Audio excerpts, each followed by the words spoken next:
Boom. Good evening, gents. Morning. Good evening. Evening, whatever you want to call it. How are you doing, So, mate? Not too bad.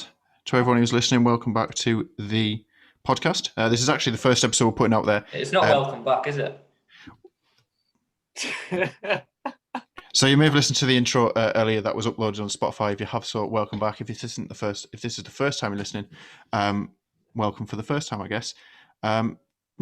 We'll just reintroduce ourselves. As you will have heard in the intro, my name's Louis, and this time I am joined by Jack, who's to my left, I believe, and James, who is below me. If you're watching and listening just on audio, obviously you can't see that, but they're two very beautiful men.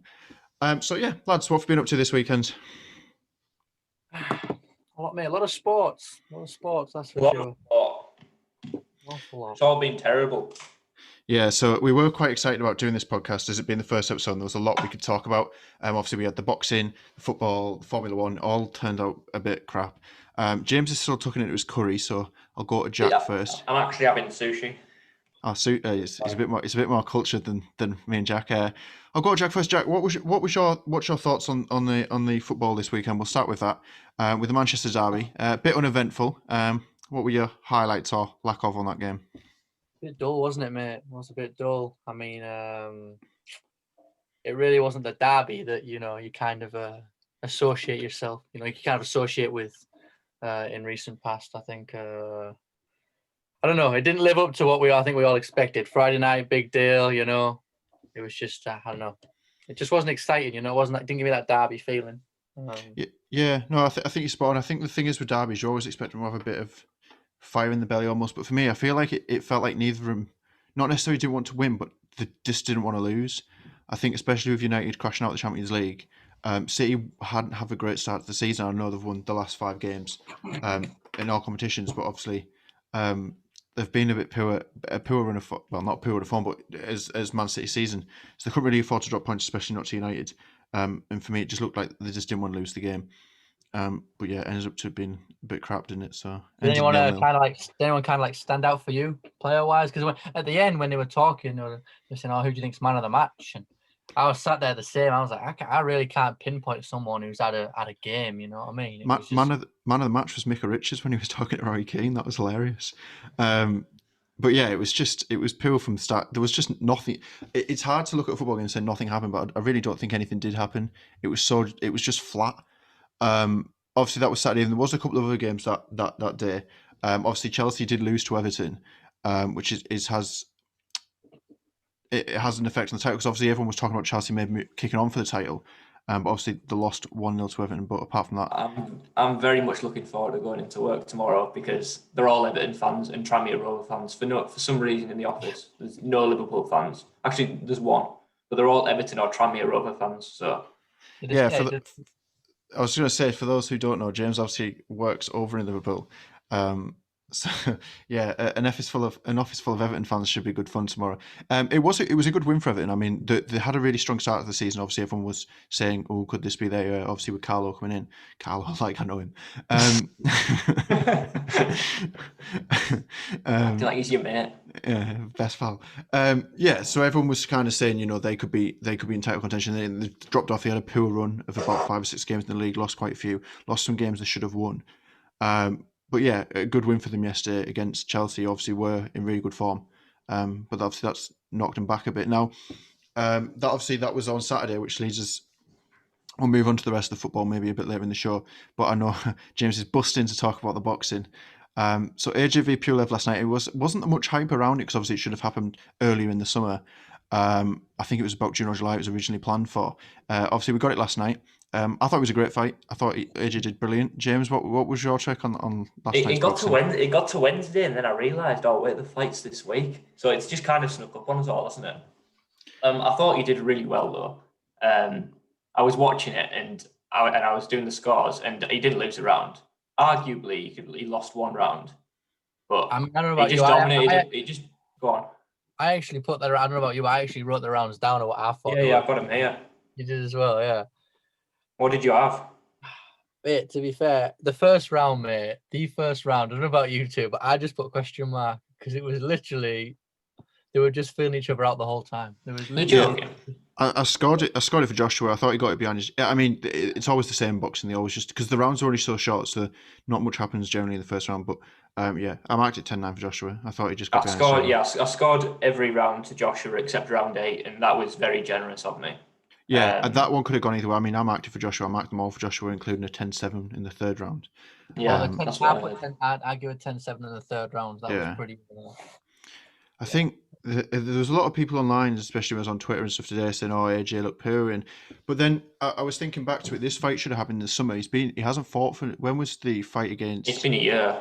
It's been nearly a year, hasn't it? So it must have been. Was it December 5th or 6th he fought Ruiz in Saudi Arabia?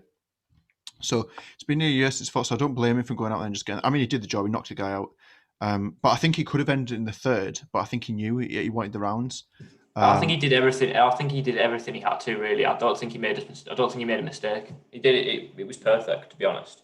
The only thing which is kind of a bit disappointing was his post-match interview. Yeah. Oh, that was awful. See, there's one thing they were saying about. Is it different? Was it a different way of Joshua fighting? Like I think that that fight, I seen him become a bit more messy. I don't know. It was a bit more like scrappy, a bit more. You know what I mean? The Ruiz, the second fight, was very tactical about it. You know what I mean? It was all like, placement of his punches. Kind of all about the timing. But I don't know. I feel like he let himself go a few times. Do you feel that's Joshua letting himself go? Or do you think you've got to remember Pulev's in boxing? Everyone's like, "Oh, the nobodies, blah blah blah, the bums, whatever." Pulev only ever been beat once, and that was by Vladimir Klitschko. So he's not by any stretch of the imagination a bum.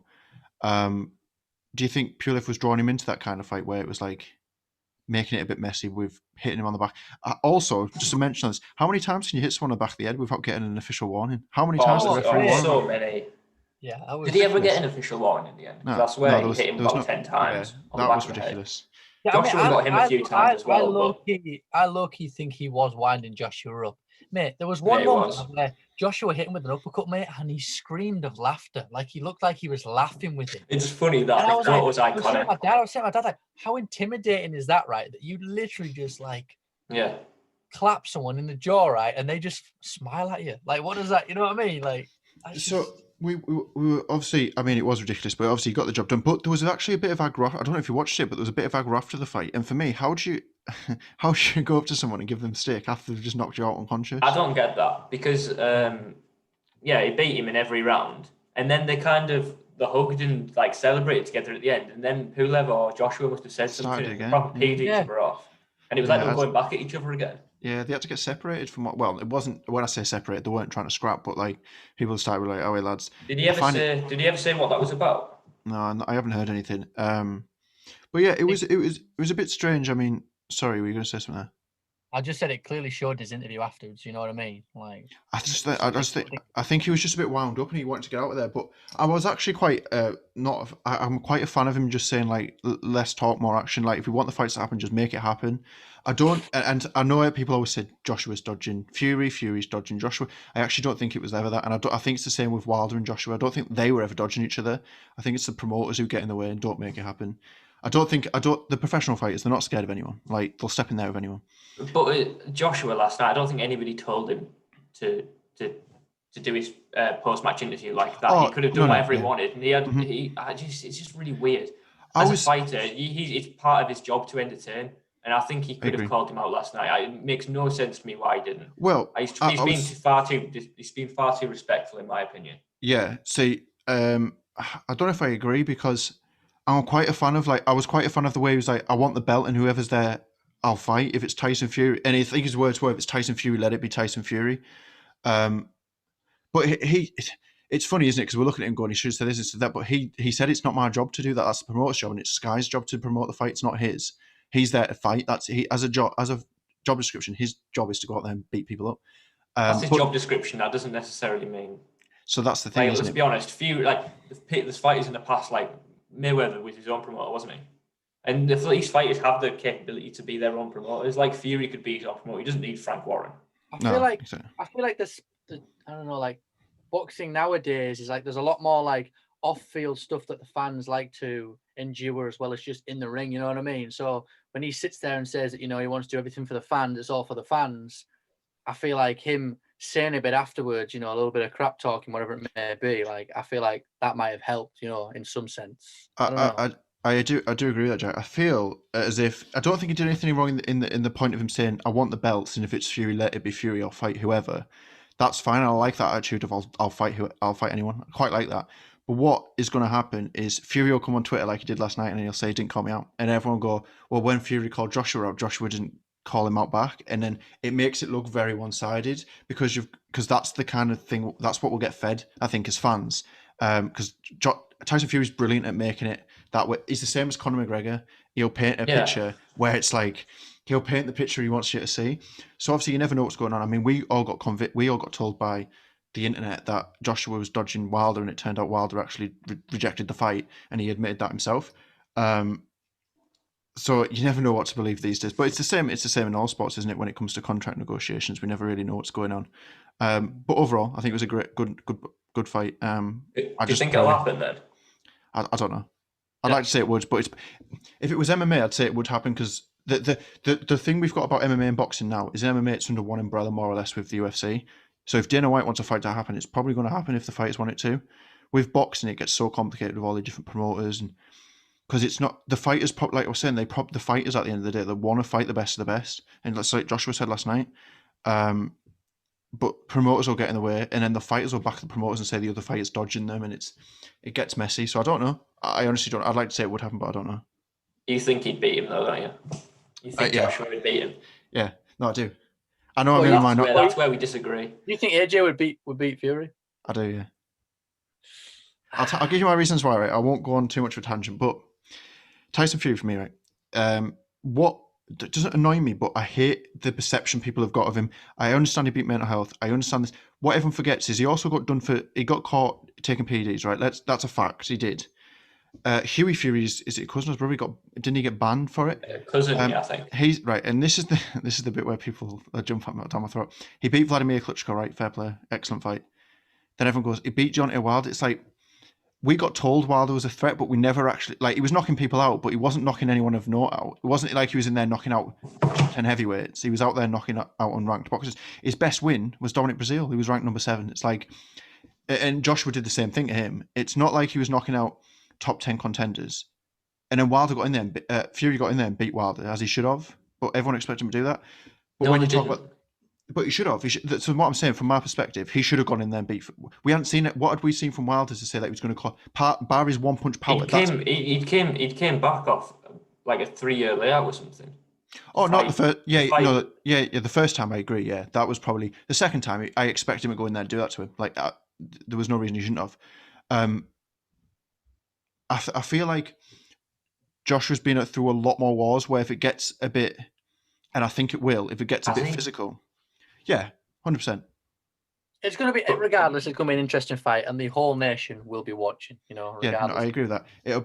I'm not going to say he's going to go out and knock him out in 3 rounds, so that won't happen. I think it'll be later on, but I think Joshua causes him a lot of issues. I'm not 100% certain he'll beat him. I'm not going to bet my house on it or anything like that, but I'd side with AJ. I think he's got the tools to beat Fury. Well, you say that, but you've bet £10 to me already. No, yeah, that's true. I've got that screenshot. For me, and this is the thing. So if we ignore the Vlad fight, because that was pre him leaving, just focus on what he's done since he came back. He nearly lost to Wilder. He could have lost that fight. Why can you ignore the Vlad fight? It's literally one. No, just hear me out. Yeah, I agree. Great fight. But then you've got to remember he had 2 years off, came back. There's an argument he lost to Wilder in the first fight. I don't think he did, but there's an argument for it. The 10 count was a bit suspicious, but I think he won the fight regardless. He then beat, who was it? Schwartz? Who's that? Otto Wallin. That fight probably could have been stopped because of the cut above his eye. That was the cut on his eye, wasn't it? Mm-hmm. Yeah. The referee probably should have stopped that fight. Fury would still won the fight, but that could have been stopped. The thing is, I feel like we're marking the Wilder fight. What I'm trying to say is the Wilder fight's been held on the same regard as the Klitschko fight, and I don't think that's the case. I think the Klitschko wins here, and the Wilder down here. I don't think Wilder's the fighter the Americans claimed him to be. I think he got exposed. In my opinion, Fury's one of them fighters where you watch that Schwartz fight and the what's his name, something Wallin. Otto Wallin, yeah. Otto Wallin fight, and Fury didn't look that impressive. He did enough to win, but he's one of them fighters that steps up to the occasion, 100%. Yeah. So I think there's a lot riding on that though, and we're taking the Deontay Wilder win as like he's back to his best. What I'm trying to say is I haven't seen that from him yet. Them two fights, if you think how Joshua finished Pulev, he was a top 10 heavyweight. I think he was the mandatory for the belt. He's ranked in I think 3 of the top 10s. He beat him last night, and people were saying, "Oh, it wasn't very impressive." But when it's Tyson Fury, there seems to be a different narrative. Oh, look what he's come back from. It's like, yeah, but we should just be assessing what he's doing. And what I'm trying to say is, people, no one says, oh, there's a lot of people saying he's just going to bully AJ. You don't get in there and bully AJ. It doesn't happen. And I don't see it happening. I'm not saying AJ would 100% beat him, because obviously I'm not 100% myself, but I think it'd be a lot closer than people give him credit for. I think if he has the same sort of build up to the fight as he did with Klitschko, I think he'll really get in his head. And I think mentally he'll destroy AJ before the fight. Would that be a good thing, though? In what way? To have like an angry Anthony Joshua? No, because I think that was what Vlad was going for, but it kind of off-balanced him a little bit, I think.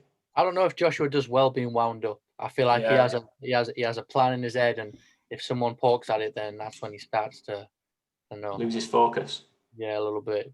So I don't know. It's going to be interesting. It's going to be interesting. Yeah, it's certainly going to be. It's fights like these where I look at myself in the mirror and think, I could be a professional fighter. Then I see. Yeah, I think the same about football, mate. I see a bad game, I see something like, and I'm like, you know what, I might be able to dust the boots back off. Yeah, then the next thing you know, I'm like laid there on the sofa thinking, it's 10:30 in the morning. I think Greg's open for delivery. Next thing you know, knock at the door, Festive Bakes delivered. It's like, it's one of those. Has any of you had a Festive Bake this year? Just slightly off topic. No, I haven't. I cannot express my love for Greg's Festive Bakes. What's in them? It's like a Christmas dinner. Christmas dinner. So it's like pastry. It's like I don't know. I can't. Yeah, let me find out. How do you get a Christmas dinner and a bake? That's what I want to know. Let me find out for you. Bear with me. Honestly, I mean, I'm just grateful to have Greg's again. You know what I mean? I went a year without Greg's, mate. And on the way back from the airport, James, right, the first place I went to, I'm going down the M1, right, straight down the M1. Big service station, big sign. First thing, Greg's. I'm like, Mom, you're gonna have to pull in. What did you get? What do you go to, mate? Oh, without fail every time, it is the sausage and bacon baguette, right? And this thing is massive. Baguette. Baguette. But wait, honestly, it's massive. Like, you just coat it in Tommy sauce and you're good to go. So what time did you get there? Did you get like breakfast? I'm assuming. Mate, I landed in the morning, so my flight was late. The breakfasts are the best. There's a good question, and this can be posted. I'll put this on the Instagram as well. What's your go-to Greg's order? So if it's just like exclude breakfast, like so you go on the lunchtime, what would you get from Greg's? So Jack will start with you. Is that a question to us? Yeah, Jack will start with you. It has to be a chicken bake, mate. I know it's basic. Chicken bake. I do love a good old chicken bake, man. I prefer chicken over steak. Everyone bangs on about these steak bakes, but like I don't know. You've told me many things. You've told me many things over our lives, and that's the worst. That's the worst thing you've told me. Chicken bake. James, what about you? Well, I've been getting the same thing from Greg since I was in college. I'm still taking full advantage of my university student card, despite me leaving a year and a half ago. And I get, the ham and cheese baguette. You get it toasted, perfect. And then I get probably maybe a hot drink. I might get a latte or something like that. And then I'll get with the student deal, you get like a free sausage roll or cake or something like that. And you get the double chocolate muffin or triple chocolate muffin. They're excellent. They've got like a gooey chocolate centre. And honestly, you can't beat it. So there you have it. James is still exploiting the university system, even though he's no longer a student. However, it's a lot better choice. It's a lot better than Jack's choices. For me personally, I'd always go sausage, bean, and cheese melt.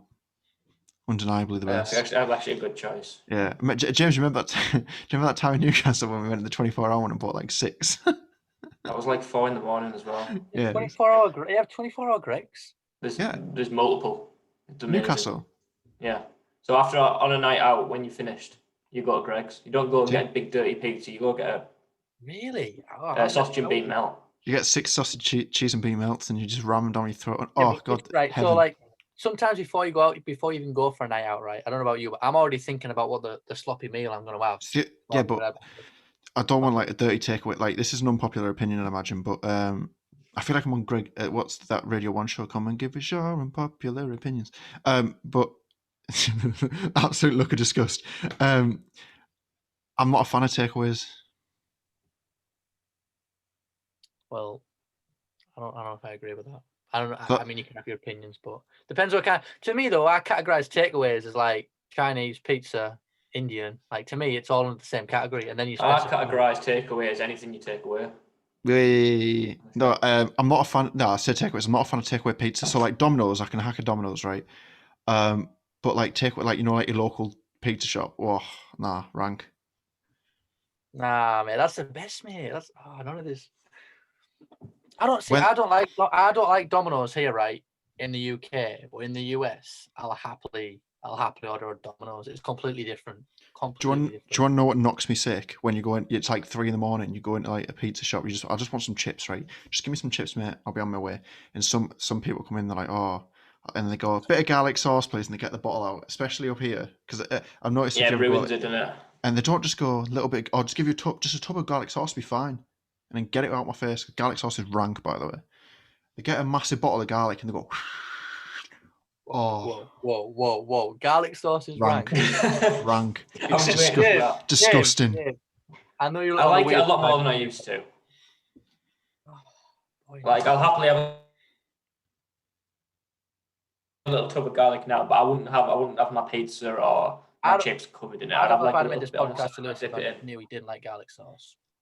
Lads, oh wait, garlic sauce is like, you know what garlic sauce is like? It's like barbecue sauce. It doesn't need to be there. Barbecue sauce is excellent. It just overpowers your food. It's like they give you some garlic Wow. sauce and like, oh, would you like some pizza with your garlic sauce? Like, no, get it out of my face. It stinks. It's horrible, horrible You've got stuff. some shit opinions. I'll tell anyway. Back to the Greg's Fisted Bake, right? Because it's finally just decided to load because obviously we're doing this, so it took a little while. So listen to this, right? The Greg's Festive Bake has pieces of chicken breast, sage and onion stuffing, sweet cure bacon in a creamy sage and cranberry sauce, all of which is encased in a golden puff pastry with a crunchy crumb topping. Oof. How about that for a Sunday evening in your ears? Just needs a bit of cranberry sauce, doesn't it? It's Yeah, got I was some- gonna yeah, say, mate, you I said don't like them. cream, Oh, did you say that? creamy like sage and cranberry cranberry sauce. Oh, sorry, I missed that bit. Nah, but that sage and oh mate, it's banging. I don't know what it is, right? What these ladies at Greg's are doing, but woof. Don't be sexist now. Honestly, No, but you were saying to me yesterday how much you hated cranberry sauce, and now Yeah, you literally Oh, were telling me wasn't today. yeah. No spoilers. If you were wondering why we're talking about cranberry sauce, in the next couple of days we'll be uploading a Christmas video where we discuss Christmas dinner. It'll get quite heated over cranberry sauce. But yeah, Greg's Festive Bake. Whoa, unbelievable. So what else happened this weekend then, mate? What else have we been up to? What else has happened? Not a lot to be Well, honest. Formula One was on today, wasn't it? It was absolutely gash. I did Yeah, want to touch on that slightly. It's been a strange season. We've done 17 races in 23 weeks. We've visited tracks we never thought we'd go back to. It's been one of the best seasons I can remember. I mean, the race was awful. It was just a procession, but it always is at Abu Dhabi. They need to change that. But this season, for me, was one of the best we've had. The best. Like, the best F1 season I've ever seen. I'm devastated that we have to go back to the normal calendar next year because it's just shocking. Half the races are crap. Half of them start at 5 a.m. It's just not the same. I mean, No, it it's is the not. same. That's what we used to, but like This this year it's just been far better than Yeah, any it other has. year. Yeah. Every race has just been quality. What do you think that's? I mean, we say this and people go, "Oh, it's the same people winning," because Hamilton won nearly all the races. But we've had quite a few new winners. So obviously, Carlos Sainz didn't win one. Pierre Gasly won. Good start. Carlos Sainz won. No, he didn't. So we had Pierre Gasly. We had Sergio Perez. We've had quite a few first-time winners in F1. And obviously first-time podiums with Lando Norris and Carlos Sainz. Verstappen won again tonight. Verstappen won tonight. But yeah, it's been. What do you think that's down to? Do you think that's because of the different tracks we've had, the races being around, or do you think it's just been a series of events that have just made the race interesting, or do you think it's down to the tracks we were racing at? It's weird, isn't it? Because it's been a really exciting year, despite the fact that Hamilton's won nearly every race. I don't know how it's happened, to be honest. Do you think this is for me? I think that's what shows he's a class above the rest. When things have got a little bit, I mean, I don't think it's the car, mate. Like, to me, like, look at, for example, right? I know it's small, right? But look at George Russell, right? Today he finished flat 14th, right? 14th, 15th, can't remember exactly, right? But last week he was flying in Hamilton's car, right? Yeah, but we know And the this week, now Mercedes you is see the faster. difference. You what? We know the Mercedes is the best car on the grid. The Williams is the But worst. don't get me wrong. Like, I'm not like doubting Lewis Hamilton's ability whatsoever. But I do feel the speed of his car plays a massive role in. This is what people don't. This is what people don't understand about Formula One. People turn it on and think it's just a race. They think all the cars are the same and everyone's just racing, but it's not. It's a team sport. You cannot compare drivers. George Russell could have got in that Lewis Hamilton's car today, and he could have done better than him. He could have done worse. But I think the driver is it plays the lesser role. It's all about the team. I think the best thing about this is you can only really compare them with the teammates, and he smashed Bottas this season. And they actually asked after the race or before the race, they asked Verstappen that. They said, do you think this proves that Lewis Hamilton it's more the car? And Max Verstappen turned around and said, you just need to look at Turkey to prove that people can get in that car and win races, but you don't get in that car and do what Lewis Hamilton's done. In Turkey, the car was all over the place, and he still managed to win the race. At Silverstone, when his wheels blew up, and he pulled it over the line and got it and won the race. That's the moments when you go, that's why he's a 7-time world champion. I think you could have put half of them drivers in from the roster this year, and I think you could have put half of them drivers in Bottas's car, and he would have been a lot closer. If you put Verstappen in Bottas's car this year, he would have pushed Hamilton. Yeah. Well, it's one of those things in there. I was talking to my dad about it. Is that, like, you don't want two top quality drivers in the same team, I feel like. Okay. Because it just... The counter argument to that, though, in his junior year, he came in 2007, and his teammate was Fernando Alonso, and he beat him in his first year, his rookie year. He was 2 points off winning the championship in his rookie year in a McLaren. That wasn't the best car on the grid. 2008, he won the championship in his second year as a professional in Formula One. Very close, but yeah. But again, you could be argued he didn't have the best car on the grid. Timo Glock. 2000, is that Glock? That's Timo Glock. One of the best moments of my life. 2017, 2018, the Ferraris were a better race car. But Sebastian Vettel couldn't drive them. Made too many mistakes. Feel sorry for Vettel. Yeah, but that's the thing. That's what wins you world championships. You don't make. It's the same in every sport. I mean, Jack has obviously played at a half decent level in football. You can't afford to make mistakes at that level. Vettel did in those seasons, and that's why Hamilton's a 7-time world champion. He's only won 4 world championships. Only a 4-time world champion. Yeah. But he'd be the first person to tell you, I'd imagine. You can't make mistakes at that level. Yeah. What do you think to Fernando Alonso coming back? Did you see him flying around the track in his 2005? Yeah, it looks unreal. That he's Yeah, 2005. How loud it was as well. That was ridiculous, isn't it? Yeah. No, I missed that noise on the car. How do you think he'll do? How do you think he'll do? He's going into the Renault, though, so it depends. They've had a half decent car this year. Well, they're calling it the Alpine. They're calling it the Alpine. Yeah, next year, right? Alpine racing, yeah. It depends how good the car is, I reckon. It's Fernando Alonso. He's not going to go in there and be rubbish, but they could give him a really good car. It could be really bad. It's like they're a midfield team, aren't they? So you don't really know which way they're going to go. Like McLaren took a. Go on, sorry. There are some big rule changes next year, so it's really hard to say which teams will kind of benefit and which teams will lose pace. But the idea is that these new rules are coming in place so that there's a lot more close quarter racing, and it's a lot closer. The field's reduced. Yeah, no, I agree. It's been a strange one, but I don't know what I'm going to do my weekends now. Last 23 weekends F1. But now You just have to get the. Mate, I fight with my dad every weekend about putting the F1 and the football on, but there'll be no arguments now, mate. Straight live. Straight on the football. Straight on the football. When does the season usually start again? So I think it's Australia. only.